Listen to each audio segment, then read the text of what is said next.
Hello दोस्तों, नमस्कार। मेरा नाम है रोहित कुमार। आप सभी का स्वागत है हमारे यूट्यूब चैनल पे। कक्षा 10 के लिए मैथमेटिक्स पढ़ा रहे थे, अनसॉल्व पेपर हल करवा रहे थे। सेट नंबर 4 चल रहा था 2023 वाले पेपर्स का।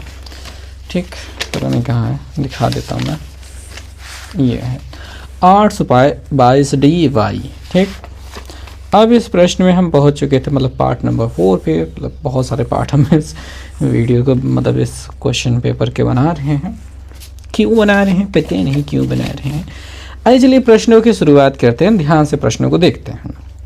देखो भाई, 22 नंबर प्रश्न है, उसका का नंबर प्रश्न है। एक द्विघात समीकरण दिया गया है। क्या दिया गया है?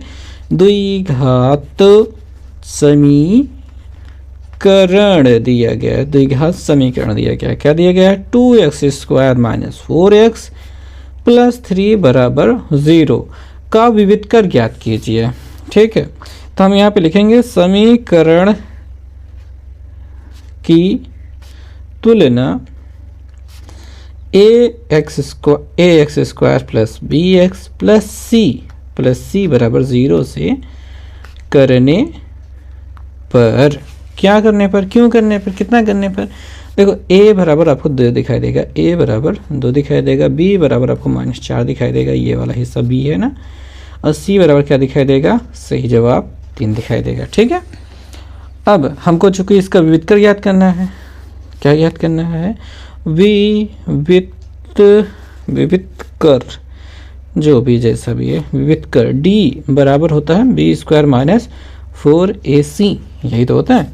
तो हमें यही याद करना है। यहीं पे बराबर का निशान लगाना चाहिए था, b की जगह पे यहीं पे अपना -4 रख देना चाहिए था। -4, a मतलब 2, c मतलब 3। -4 का वर्ग होता है 4 चौक 16 प्लस में -4 2 नहीं 8, 8 3 24।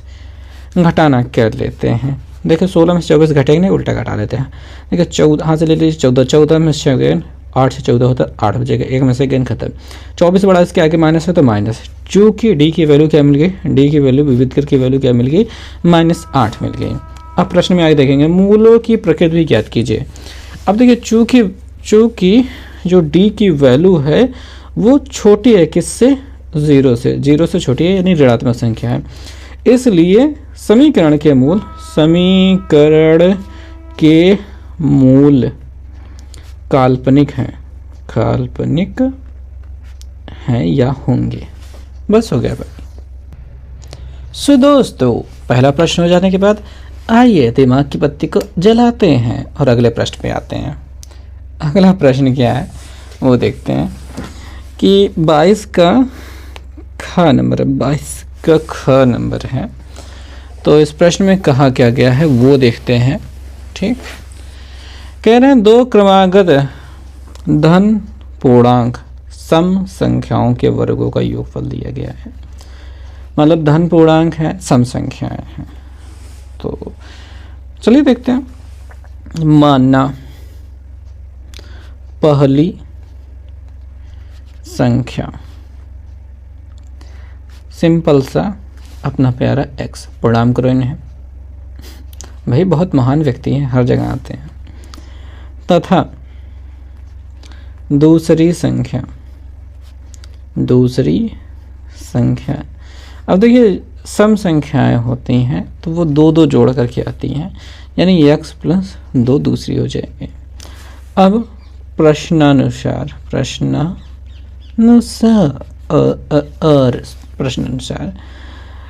संख्याओं के वर्गों का योग, प्रश्नानुसार संख्याओं के वर्गों का योगफल कितना मिल गया? 340 मिल गया। अब पहली संख्या x थी, उसका वर्ग, प्लस दूसरी संख्या x + 2 थी, उसका वर्ग, उन दोनों का वर्ग 340। यहाँ पे तो x² हो जाएगा। यहाँ पे a + b होल स्क्वायर, यानी a² + b² + 2ab, यानी कि x गुणित 2। समझ में आ रही ना बात? सब समझ में आ रहा होगा। नहीं आ रहा होगा तो मैं क्या कर सकता हूँ?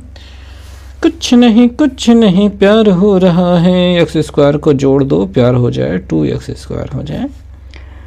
और ये 2 तो नहीं है, 4x को इधर लिख दो इसे, और ये 2 का वर्ग 4 को ऐसे लिख दो, इसको इधर भेज दो, 340 बराबर 0 कर दो। तो 2x² प्लस 4x, 340 में से 4 घट जाएगा, ठीक, माइनस दिखाई दे, हासिल लेंगे 10 में से 4 गए 6, बचेगा 3, यहाँ बचेगा 3, ये बड़ा है, इसके आगे माइनस है, तो माइनस बराबर 0।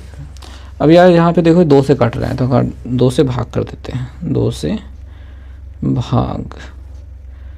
से भाग करने से सभी पक्षों से ये 2 से भाग हो जाएगा, तो x² बचेगा, यहाँ से 2 से भाग हो जाएगा, 2x बचेगा, यहाँ पे 2 से भाग हो जाएगा, 2 एकम 2, 2 छंग 12, 2 8 16 बराबर 0, इतना हो जाएगा। अब आ जाती है इसके गुणनखंड की बारी, ताकि कुछ ढंग का मिल सके। तो मैं बहुत आराम से करता हूँ 168 का गुणनखंड, 2 8 16 और 2 चौके 8, फिर 2 से काटेंगे, 2 चौके 8, 2 दूनी 4, 2 से काटेंगे 21 मिल जाएंगे। हमको चाहिए क्या, 2 चाहिए ना, घटाने पर 2 मिल जाए, तो 2 दूनी 4 दूनी 8, 21 में 8 घटाने पर तो नहीं होगा, फिर 3 से काट दो, 3 7 21, 7 1 इंसान।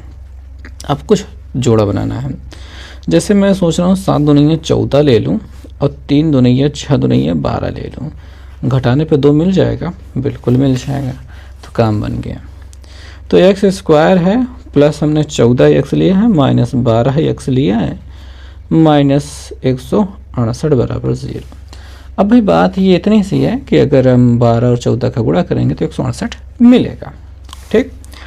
x कॉमन लेंगे तो x प्लस 14 दिखाई देगा, यहाँ से माइनस 12 कॉमन लेंगे तो x प्लस 14 मिल जाएगा, तो x प्लस 14 यहाँ पे ऐसे निकल आएगा और x माइनस 12 यहाँ पे बच जाएगा। अब देखो बात ये है कि यहाँ पे लिखोगे यदि x प्लस 14 बराबर 0 तो x बराबर माइनस 14 मिल जाएगा, जो कि हम कह देंगे कि वो अमान्य है। अमान्य क्यों है, क्योंकि यहाँ पे हमारे पास प्रश्न थे सम संख्याओं, वो भी धन पूर्णांक की। अब ऋणात्मक मिल गया तो उत्तर नहीं बनेगा, लिखेंगे यदि x माइनस 12 बराबर 0 लिखेंगे तो x बराबर प्लस में 12 मिल जाएगा, ठीक। अब ये मान्य है, वैसे लिखने की ज़रूरत नहीं थी, मान्य है। अब जब मान्य है तो थोड़ा सा बढ़ जाते हैं, बढ़ के जाएं कहाँ, मेरे पास तो पन्ना ही ख़त्म हो गया ये, चलो यहीं पे अटका देते हैं। वैसे नीचे लिखना होता है, आपके पास काफ़ी बड़ी कापी रहेगी, वैसे बगल में जगह भी रहेगी, वहाँ पे भी लिख सकते हैं।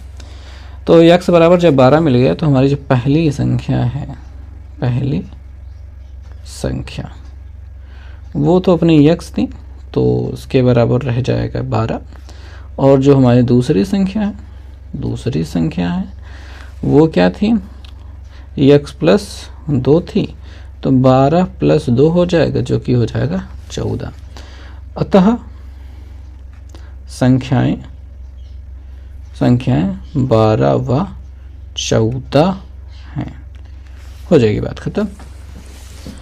ओके, ठीक है, समझ में आ गई बात, ठीक है, गुड, वेरी गुडी। चलिए आगे चलते हैं। भाई देखो, अब जो प्रश्न संख्या ये 22 का ग वाला प्रश्न है, ये प्रश्न जो है वो काफ़ी मुश्किल प्रश्न हुआ करता था। इसमें रचना वाला प्रश्न होता था और इसमें काफ़ी अच्छा खासा टाइम लगता था। अब इसमें स्टार लग गया है। स्टार का मतलब क्या होता है, यहाँ देखने को मिलता है, स्टार लगे हुए प्रश्न, लगे प्रश्नों से संबंधित चैप्टर टॉपिक NCERT द्वारा हटा दिए गए हैं। तो इसको जब हटा दिया गया है तो इसमें टेंशन लेने की आवश्यकता नहीं रही है। अब जब नहीं रही है तो हम करेंगे भी नहीं, और करना का मन हो तो भाई देखो, बात इतनी सी है कि इस चैप्टर को हमने कभी न कभी तो पढ़ाया। हमारे यूट्यूब चैनल पे 2000 प्लस वीडियोज़ हैं, जल्दी ही कोशिश करेंगे 2500 हो जाए, मतलब 2500 वीडियोस हो जाए। मैं लगातार वीडियोस बनाता रहता हूं, तो वीडियोस की संख्या बढ़ती रहती है और व्यूअर्स की संख्या धीरे धीरे बढ़ती रहती है। लेकिन बस यही है कि उतने ज़्यादा व्यूज़ नहीं आते हैं, कोई बड़ी बात नहीं है, आगे बढ़ते हैं, ठीक है। ओके, तो चलिए देखते हैं अगला वाला प्रश्न क्या है। ये तो है 22 का घ वाला प्रश्न, ठीक है। तो एक प्रकाश स्तंभ के शिखर से देखने पर समुद्र में 2 जहाज़ों के अनुमान कोण क्रमशः 30 और 45 अंश से यदि प्रकाश स्तंभ के एक ही ओर एक जहाज दूसरे जहाज के ठीक पीछे 50 मीटर की दूरी पर हो तो समुद्र तल से प्रकाश स्तंभ की ऊंचाई ज्ञात कीजिए। अब देखिए, इसको प्रश्न को पढ़ के आपको चित्र समझना होता है, बनाना होता है, ठीक है। तो एक प्रकाश स्तंभ मतलब एक खंभा जिसमें ऊपर की ओर लाइट लगती है। अब ये समुद्र तल पे लगा रहता है निगरानी करने के लिए, ठीक है। ये मतलब समुद्र के किनारे, ये पूरा समुद्र तल है, यहीं पे नाव चल रही है। मान लेते हैं कि पहली नाव यहाँ पर है, दूसरी थोड़ी सी दूर रख देते हैं, यहाँ पे हम दूसरी नाव को रख देते हैं, ठीक है। अब यहाँ से देखने पर अवनमन कोण बनते हैं इन नाव के लिए। अवनमन कोण को बनने के लिए कुछ इस प्रकार से होना चाहिए, ठीक। अब जो ये दूर है जहाँ पे कोण छोटा है वो 30 अंश का कोण बनता है, ठीक है। जो नज़दीक है ये वाला 45 का बनता है, तो यहाँ पे 45 का बनेगा, ठीक। अब जो जहाज है एक दूसरे से 50 मीटर की दूरी पर है, तो यहाँ पे 50 मीटर की डिस्टेंस हो जाएगी, ओके। समुद्र तल से प्रकाश स्तंभ की ऊंचाई ज्ञात कीजिए, यानी ये वाली ऊंचाई आपको ज्ञात करनी है। अच्छा, ये वाली ऊंचाई के बारे में हमको पता नहीं, हम इसको x मीटर मान लेते हैं, ये h मीटर हो गया। अब इसमें नामकरण करना होगा, ये a हो गया, b हो गया, यहाँ पे c हो गया, यहाँ पे d हो गया, यहाँ पे e हो गया, ठीक है। अब और कुछ इसमें बाकी है? बिल्कुल नहीं, अब कुछ भी बाकी नहीं है। तो यहाँ पे लिखना शुरू करते हैं। सबसे पहले बात तो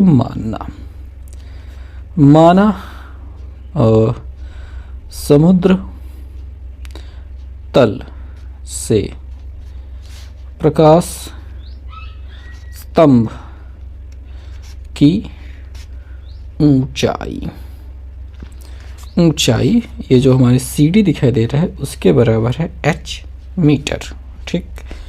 और यह तथा हमारा BC वो है x मीटर, ठीक है। और हमने लिख लिया दिया है क्या दिया है, दोनों जहाज़ों या फिर नाव, जहाज है कि नाव है, सब जहाज, ठीक है। दोनों जहाज़ों के बीच दूरी क्या है, वो AB है, कितना है, 50 मीटर है, ठीक। कोण दिए गए हैं, ठीक है।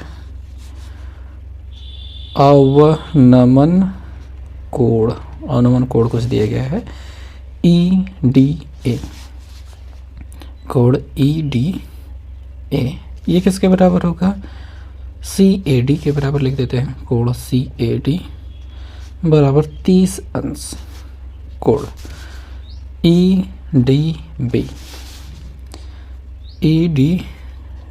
बराबर होगा कोण CBD के जो कि होगा 45 अंश। इतनी चीज़ें दी गई हैं, सब चीज़ें हमने लिख ली लगभग। अब त्रिभुज से शुरू करते हैं BCD में। त्रिभुज BCD में क्या लगाएंगे, tan 45 अंश। 45 क्यों लगाएंगे, क्योंकि यहाँ पे 45 दिया है। tan ही क्यों लगाएंगे, क्योंकि लंब और आधार की हमको ज़रूरत है, ठीक।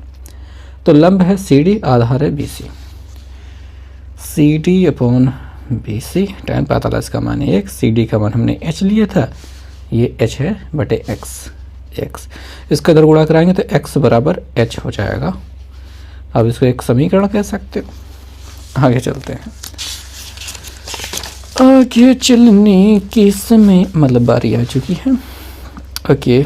अब हम बड़े वाले त्रिभुज में आ जाएंगे, ACD में लिखेंगे त्रिभुज ACD में, ठीक। लिखेंगे यहाँ पे 30 अंश दिया गया तो यही लिखेंगे tan 30 अंश। tan 30 अंश लंब कितना, यही वाला CD और आधार कितना AC पूरा लिया जाएगा, ठीक है। AC tan 30 का मान 1/√3 होता है, 1/√3 होता है। CD अपना यही h है और AC कौन है, यहाँ से यहाँ तक ये 50 प्लस x है, ठीक। 50 प्लस x, इसका इधर गुणा कराएंगे तो 50 प्लस x इधर हो जाएगा। इसका ओके, लाइट आ गई है, क्या ये दिख रहा है, ओके अब सही है।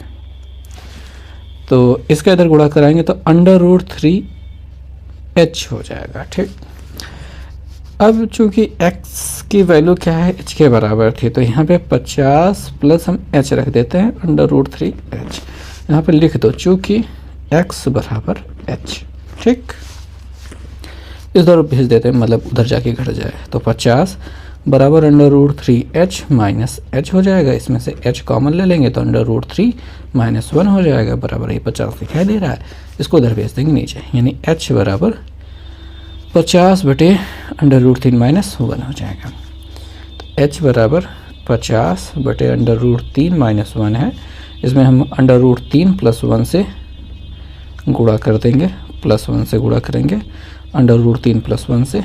ठीक है, हर का परमीकरण करने के लिए, तो यहाँ पे √3 स्क्वायर माइनस 1 स्क्वायर हो जाएगा। ऊपर ये 50 और √3 प्लस 1 ऐसे पड़ा रहने दो। देखो नीचे √3 का वर्ग 3 और 1 का वर्ग 1, और ऊपर 50 √3 प्लस 1 ऐसे रहेंगे। इसमें घट के क्या मिल जाएगा, 2 मिल जाएगा, यानी 50 √3 प्लस 1 है बटे 2 से काट देंगे 25 हो जाएगा। तो हमें h की वैल्यू जो चाहिए वो 25 √3 प्लस 1 मीटर ये प्राप्त हो जाएगी। यहाँ पे देख सकते हो दिखाई दे रहा है 25 √3 प्लस 1 मीटर। ठीक है, तो लिख देंगे अतः समुद्र तल से प्रकाश स्तंभ की ऊंचाई 25 √3 प्लस 1 मीटर है। बहुत गंदी राइटिंग, बहुत ज़्यादा गंदी राइटिंग में लिखा है हमने, पर प्रश्न तो हुआ, इतना ही काफ़ी है। ठीक, चलो ठीक, आगे चलते हैं। आगे का प्रश्न हम देखते हैं क्या है इस प्रश्न में। ठीक है, 22 का अंगा नामक प्रश्न है यह। इसमें हमसे निम्नलिखित सारणी के से समांतर माध्य ज्ञात कीजिए, ऐसा कहा जा रहा है। समांतर माध्य ज्ञात करना है। अब समांतर माध्य यानी कि माध्य ज्ञात करने के लिए हमें इसका वर्ग अंतराल मतलब रूप होना चाहिए, वर्ग अंतराल रूप। तो वर्ग अंतराल रूप बनाने के लिए हमें थोड़ा सा मेहनत करना पड़ेगा, काफ़ी खाने हैं भाई साहब इसमें तो। ठीक है, बढ़ा लेंगे अपने हिसाब से, और इधर तो चलना ही पड़ेगा। यहाँ पे हमको वर्ग अंतराल की आवश्यकता है, और यहाँ पे हमें बारंबारता की आवश्यकता है। ठीक है, 5 से कम कहा जा रहा है तो हम 0 से ले सकते हैं, 0 से 5 के बीच, फिर 5 से 10, यहाँ पे दिखाई दे रहा है 10 ना, तो 5 से 10।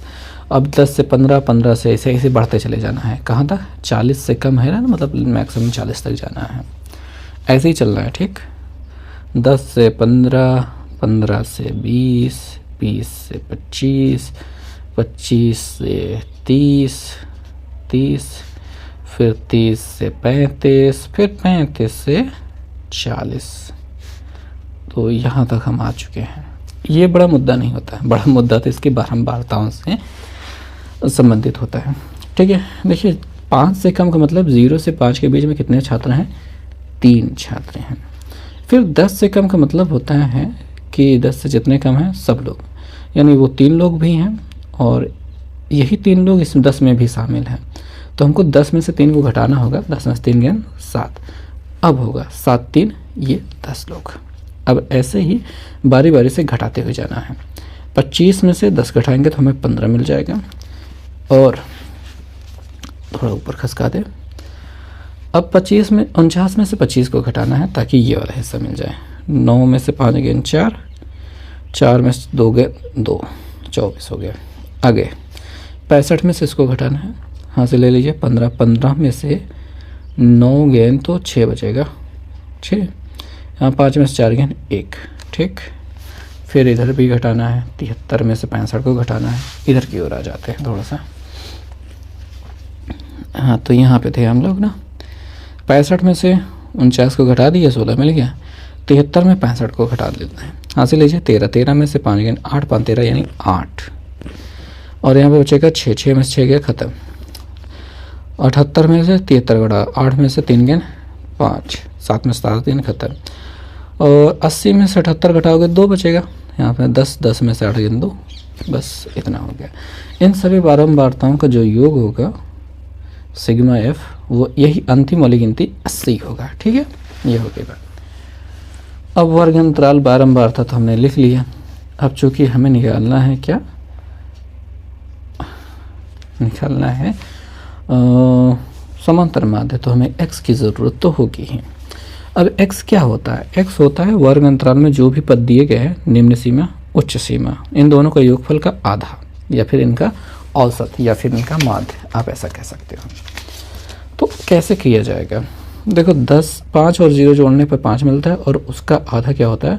2.5 होता है, यानी यहाँ पे मिलेगा 2.5।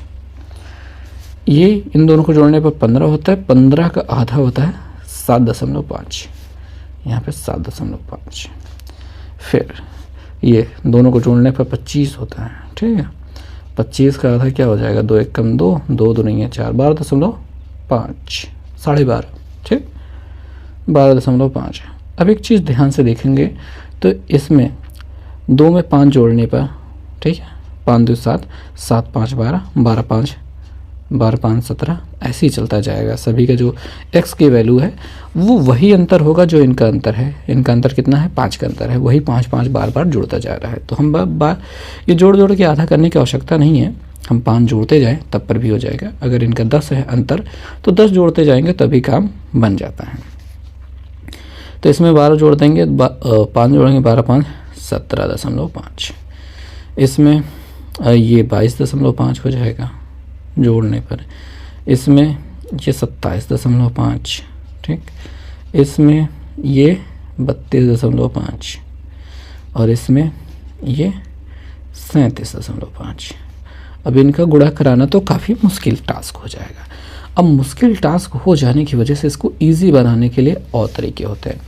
सबसे पहले तो ये एक होता है ना d बराबर x माइनस ए वाला, ये चलता है, या फिर u बराबर x माइनस ए अपॉन एच कर सकते हो। तो हम यही यूज़ करने वाले हैं, हम u बराबर x माइनस ए अपॉन एच करने वाले हैं। h क्या है? ये जो बार बार इनका अंतर था 5, वही h है। ठीक है, 5 है। ओके, और x कौन है? ये दिखाई दे रहा है, पूरी वैल्यू x है। और a कौन है? इनमें से कोई भी एक बीचों बीच जो दिखाई दे उसी को a मान लिया जाता है। मान लेते हैं हम ये वाला हिस्सा a मान लिया हमने, इसको ऐसे लिखना पड़ता है कि ये बराबर a है, ऐसा हमने माना है। मानने के बाद बार बार जोड़ करके देखिए कैसी प्रक्रिया चलने वाली है। प्रक्रिया ऐसे चलने वाली है कि हमने a बराबर तो मान लिया है 17.5 को। ठीक, अब इसके लिए क्या होगा?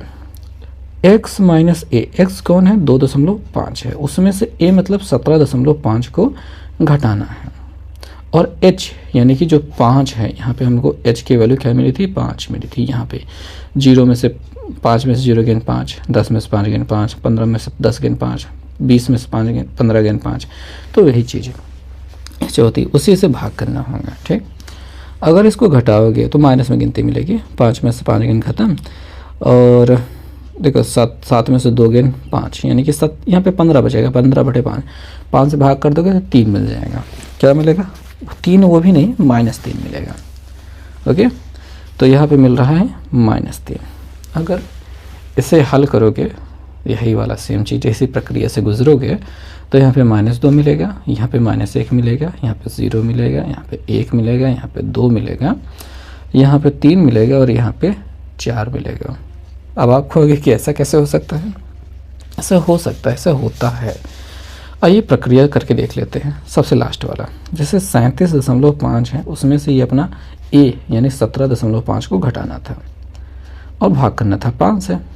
5 में से 5 गिन खत्म, 7 में से 7 गिन 0। दशमलव के बाद वाली गिनती हमने नहीं, सॉरी यहाँ पे देखो, दशमलव के बाद वाली गिनती ये 5 में से 5 गिन खत्म नहीं लिखी हमने, 7 में से 7 गिन 0 लिख लिए, और 3 में से 1 गिन 2/5, 5 से भाग करेंगे तो 4 मिल जाएगा, वही 4 हमने लिखा है।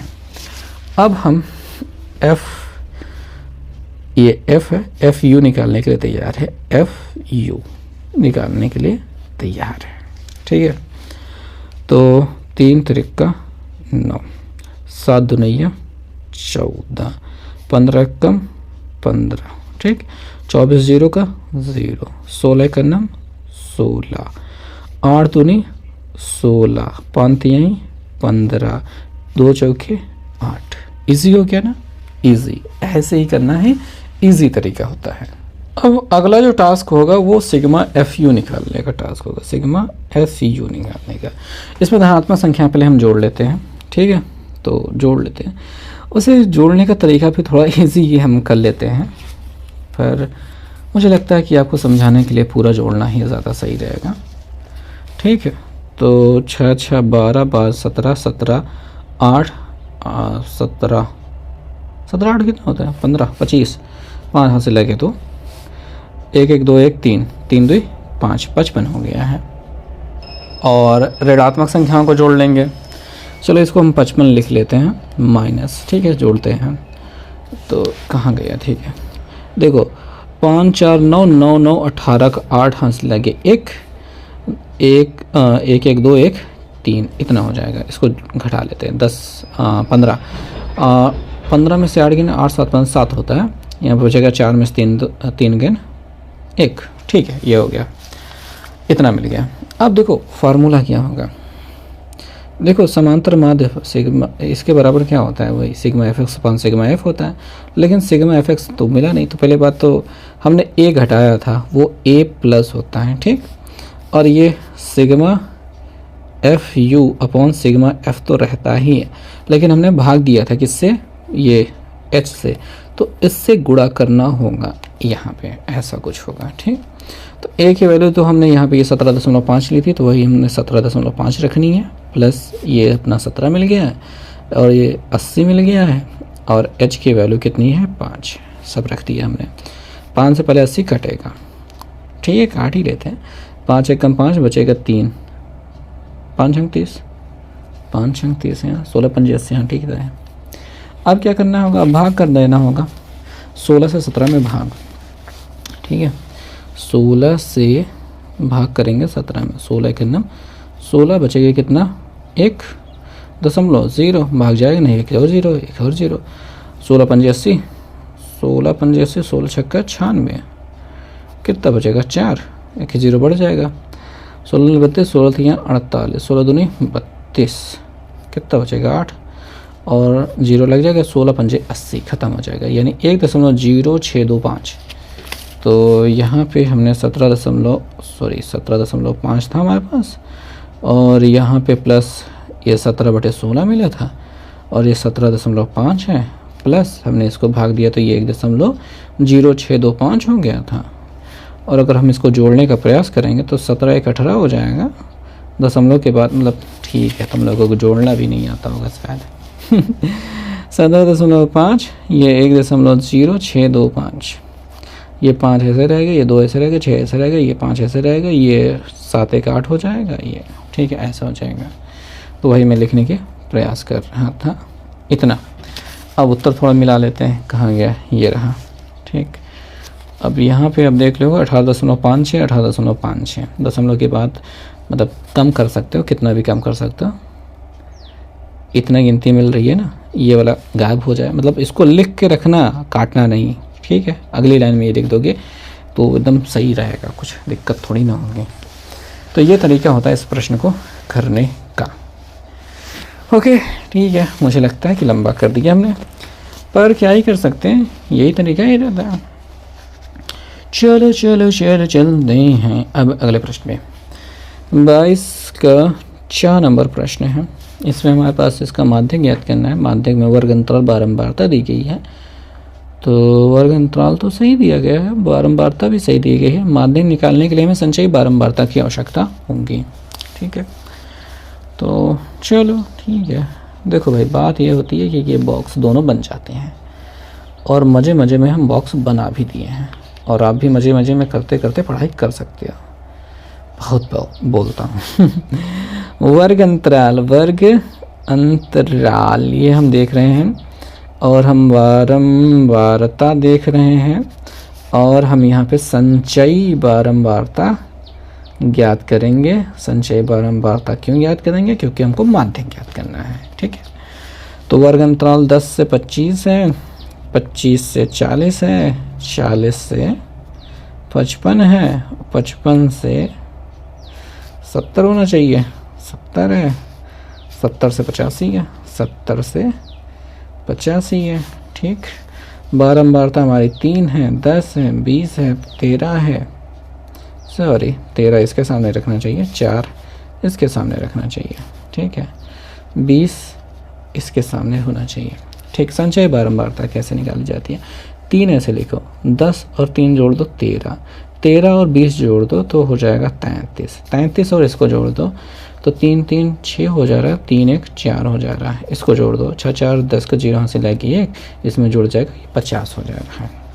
अब ये जो 50 मिला है वही होती है n की वैल्यू 50, लास्ट वाली, इन सभी का योगफल n बराबर 50 होता है। ठीक, अब हमको निकालना होता है n/2 यानी 50 का आधा यानी कि 25। अब हमको 25 खोजना होता है कि 25 कहाँ शामिल है। 25 कहाँ खोजना होता है? इसमें। अब इसका क्या मतलब होता है? 25 ऐसा खोजो कि भाई ठीक है 25 से छोटी गिनती यहाँ पे ना हो, 25 से बड़ी गिनती हो। 25 से छोटी है नहीं लेंगे, 25 से छोटी है नहीं लेंगे, 25 से बड़ी है हाँ यही सही है, यही ठीक, यहीं पर रुक जाना है। इसके सामने वाला जो होता है वो f होता है और इसके ठीक ऊपर वाला यहाँ पे CF होता है। ठीक है, और इसके सामने वाला ये जो होता है ये माध्यक वर्ग होता है। तो हम यहाँ पे लिखेंगे माध्यक वर्ग। माध्यक वर्ग क्या है? 40 से 55 है। इसकी जो निम्न सीमा है वो L होती है जो 40 होती है। ठीक, और इसका जो डिफरेंस होता है 15 का वो H होता है और जो हमारा F है वो तो हमें 20 दिखाई दे रहा है, हमको वो भी लिखना होगा। F बराबर हमारा 20 होता है और CF जो हमने वहाँ पे 13 लिखा था वो भी लिखना होगा। ठीक, अब हमें माध्यक का सूत्र लिखना होगा। ठीक है, माध्यक का सूत्र क्या होता है? L प्लस ठीक है n/2 minus CF upon F into H, इतना सिंपल सा फार्मूला होता है।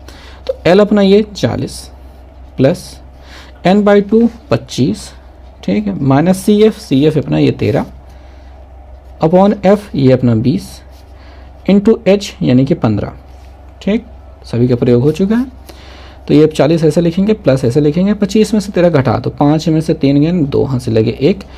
अच्छा ठीक है, हासिल कहाँ से लग गया यार, पागल हूँ क्या मैं भी। 5 में से 3 गेंद 2 और 2 में से 1 गेंद 1, 20 गुणते ये 15। ठीक, अब हमें काटना है तो 4 से काट दें, 4 3 12, 4 5 20, 5 से काट दें 5 3 15, 3 तरीका क्या हो रहा है 9, 40 प्लस 9 हो रहा है जो कि हो जाएगा 49। यही अपना माध्यक हो जाएगा। तो माध्यक हमारा क्या मिल गया है 49। अगर हम उत्तर की मिलान करें तो हमको दिखाई दे रहा है 49, 4 नंबर प्रश्न का 49 दिखाई दे रहा है। ऑल राइट, ठीक है, तो हमने इस वीडियो में काफ़ी कुछ आपको समझाने का प्रयास किया है। तो मिलेंगे अब हम नेक्स्ट वीडियो में। बाय।